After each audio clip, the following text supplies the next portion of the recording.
جی ناظرین، بریک کے بعد آپ کو خوش آمدید کہتے ہیں۔ ہم بات کر رہے ہیں کہ آخر افغانستان سے امریکی انخلا کے راستے کی رکاوٹ کون ہے اور کون سی قوتیں ایسی ہیں جو چاہتی ہیں کہ امریکہ افغانستان میں موجود رہے۔ اور یہ صاحب پہلے بھی کئی بار ہم اس کا ذکر کر چکے ہیں، آخر یہ ڈیلے جو ہے وہ کیوں ہو رہا ہے کہ ایک جب معاہدہ طے پا جاتا ہے، چیزیں طے ہو جاتی ہیں، آخر امریکہ میں حکومت بدلتی ہے تو ایسے لگتا ہے کہ سارا جو ہے نا وہ یو ٹرن لے لیا گیا ہے۔ لیکن اب جو بائیڈن صاحب کے بھی بیان ہے وہ تو نکلنا چاہتے ہیں، ان کے پاؤں کون پکڑ کے گھسیٹنا چاہتا ہے کہ افغانستان چی رہو اتھو نہ جاؤ سن چھڑ کے؟ دیکھیں، اگر پوری دنیا اکٹھی ہو کے نیچے لیٹ جائے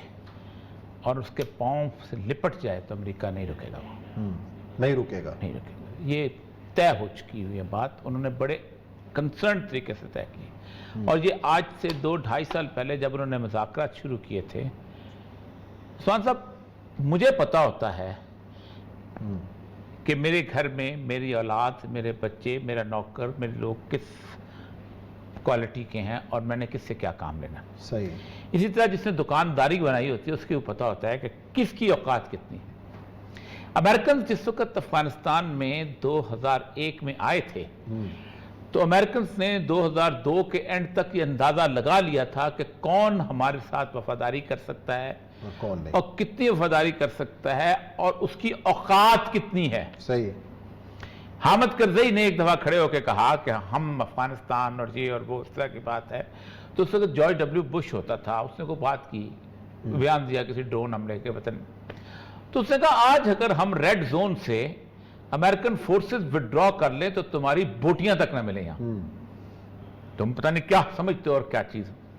اسی طرح ان کو یہ بھی پتا تھا کہ یہ جو لوگ ہیں جن کے لیے ہم نے اتنا بڑا شاندار قسم کا سیکورٹی سسٹم بنا کے رکھا ہوا ہے، جن کے ساتھ ہم نے پورے کا پورا انٹرنیشنل ڈیفنس سسٹم ان کو دیا ہوا ہے، انٹیلیجنس سورس ساتھ ہے، ہماری ایئر پاورز ہے، ان کی کل مبلغ اوقات یہ ہے کہ ان کو ہم جہاز میں بٹھا کے تاجکستان کے راستے، کولاب کے راستے افغانستان میں لے کے آئے تھے۔ صحیح۔ اسی لیے جس وقت انہوں نے نیگوسیشن کرنے کا وقت آیا نکلنے کی، تو انہوں نے بڑی کوشش کی اشرف غنی صاحب نے کہ خدا کے لیے ہمیں بھی ساتھ بٹھا لو، ہماری بھی اس ملک میں عزت ہے، کوئی ہماری بھی افغانستان میں کوئی ہم بھی عزت دار لوگ ہیں، ہم بھی فلاں ٹرائب سے تعلق رکھتے ہیں، ہمیں بھی 4 لوگ سننے والے ہیں، لیکن انہوں نے اس کا وہی سلوک کیا کہ جو کوئی بھی بکے ہوئے شخص کے ساتھ کوئی اور کر سکتا ہے۔ صحیح۔ طالبان کے ساتھ براہ راست نیگوسیشن کی، اور آپ سوچیں کہ جو اکتوبر کے اندر سب سے پہلا ڈرافٹ طے ہوا ہے اس کے اندر یہ تھا کہ امارات اسلامی Afghanistan and the United States of America agrees to have a road map for establishment of a government for implementation of the Sharia law۔ صحیح۔ یہ پہلا اس کا تھا، کوئی اور راستہ ٹیریٹوریل بھی نہیں۔ بڑی کوشش کی انہوں نے کہا اچھا چلے آپ کوشش کر کے دیکھ لیں تو سارے اس کے بعد ہم کر لیں گے سارا، لیکن طالبان کا بنیادی مقصد یہ تھا کہ آپ چلے جاؤ، ان کو ہم جانتے ہیں، یہ بازو میرے آزمائے ہوئے ہیں۔ پاکستان میں مجھے تکلیف دے، پتہ کیا بات ہوتی ہے کہ پاکستان میں گزشتہ تقریباً 18-19 سال سے ایک گروپ تخلیق ہوا ہے دانشوروں کا، سیاسی تجزیہ نگاروں کا، کہ جس گروپ کے ڈانڈے کسی، میں یہ نہیں کہتا ہوں کہ بکے ہوئے ہیں، میں یہ نہیں کہتا ہوں کہ پیسے لیتے ہیں، میں یہ نہیں کہتا ہوں کہ چیک آتے ہیں، لیکن ان کو ان کی زندگی کی سب سے بڑی خواہش یہ ہے کہ افغانستان میں اگر کوئی جمہوریت ٹائپ سیٹ اپ نہیں آتا تو بھلے افغانستان میں آگ لگتی رہے، اگر میری مرضی کے افغانستان میں حکومت نہیں آتی تو جہنم میں جائے افغانستان۔ اسفندیار ولی کا والد خان عبدالولی خان جس وقت زندہ ہوتا تھا تو روس وہاں آ گیا تھا، نہ افغان تھا نہ مسلمان تھا، لیکن میری مرضی کی حکومت چونکہ ان کی تھی تو وہ وہاں قائم رہے، وہاں پر افغان کھڑے ہوئے اگر تو سارے افغانوں کے خلاف کھڑے ہوئے یہ لوگ۔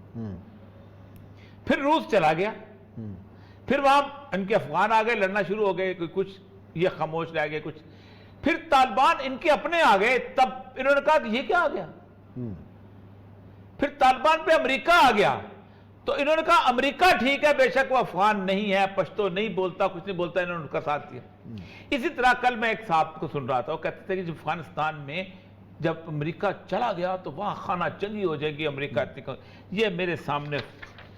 امریکن گورنمنٹ کا نقشہ پڑا ہوا ہے، 72% جگہوں پہ افغانوں کا طالبان کا کنٹرول ہے اور وہ اپنے مکمل کنٹرول کے ساتھ ہیں اور وہ سمجھتے ہیں امریکنز کہ اگر ہم نے انٹیلیجنس ایجنسیز کا وہ وہاں سے نکال لیا سورس سے ہے تو آپ سوچ نہیں سکتے کہ 4 دن کے اندر افغان گورنمنٹ کلیپس ہو کے رہ جائے گی، قبضہ کر لیں گے کلیپس۔ نجیب اللہ کی گورنمنٹ تو بات کی بات ہے، یہ کلیپس ہو جائے گی حکمت یار کے پاس اور اس کے بعد احمد شاہ مسعود کے پاس بہت بڑا پوری فورس تھی، نہیں بہت بڑا اسلحے کا ذخیرہ تھا جو امریکہ نے پہنچایا ہوا تھا، سٹنگر میزائل تک کے، جس کو طالبان ٹک اوور اور سٹارم کر کے طوفان کی طرح انہوں نے کابل فتح کیا تھا، ایک قطرہ خون بہائے بغیر 90% افغانستان انہوں نے فتح کیا تھا، کیونکہ لوگ تنگ آئے ہوئے تھے لوگ۔ کیا آپ سمجھتے ہیں افغانستان سے تنگ نہیں آئے ہوئے کرزئی کی گورنمنٹ سے؟ جس دن طالبان نے آج سے 1 سال پہلے جب وہ عید کے دن نکلے ہیں لوگوں نے سیلفیاں بنائی ہیں، اگر وہ اتنے برے ہوتے، لیکن پاکستان کا تجزیہ نگار یہ سمجھتا ہے کہ نہیں۔ پھر دوسرا، پاکستان کے اندر بھی ایک خوف ہے اور وہ خوف یہ ہے کہ اگر وہاں طالبان کی ایک اسلامائز حکومت بن گئی تو لوگ کہیں گے یار وہ حکومت تو اس طرح کی ہوتی ہے، اس طرح کی حکومت ہمارے ہاں کیوں نہیں ہوتی؟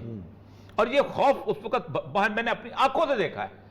کہ لوگ اپنا انصاف کے کاغذات لے کے وہاں جانا شروع ہو جائے گا۔ نوشیروان بڑا حال ہو گیا تھا، ایران میں نوشیروان نے جب حکومت بنائی نا انصاف کی تو پورا ایران اس کے گرد اکٹھا ہونا شروع ہو گیا۔ اب دوسرا ہے تاجکستان، تیسرا ہے انڈیا، چوتھا ہے ایک اور ملک میں نام نہیں لینا چاہتا۔ یہ سارے چاہتے ہیں کہ افغانستان میں امریکہ جائے، ہماری مرضی کی قومت نہیں آتی تو ان کی خواہش ہے کہ افغانستان میں قتل و غارت ہوتی رہے، یہ تو افغان قیادت کو اور پھر طالبان، لیکن ان کے بس میں نہیں ہے عثمان صاحب۔ میں آج پریڈکشن کر رہا ہوں کہ افغانستان سے امریکہ نکلا